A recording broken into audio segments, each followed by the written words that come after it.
This is the Lone Crater YouTube. We hope this video helps. In this video, I will explain how to replace your Acura MDX remote battery. First, you'll need a small flathead screwdriver and a fresh CR2032 coin cell battery. Make sure you have a clean, well-lit area to work in, as the components are small and require careful handling. This simple task can be done quickly, usually in just a few minutes, and will restore full functionality to your remote. Now, let's open the remote.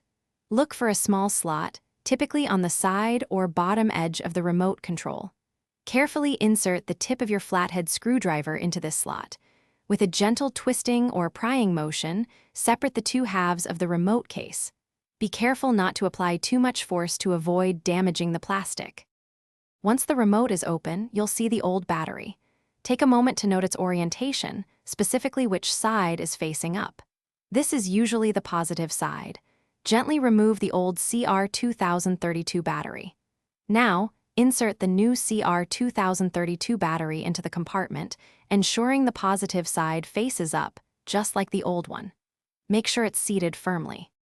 With the new battery in place, carefully align the two halves of your remote control.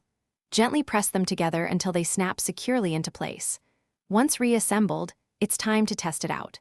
Head to your vehicle and try locking and unlocking the doors to confirm the remote is working correctly.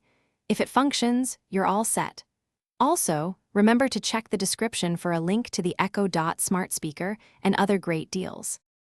Thanks for watching. Consider subscribing if we helped you.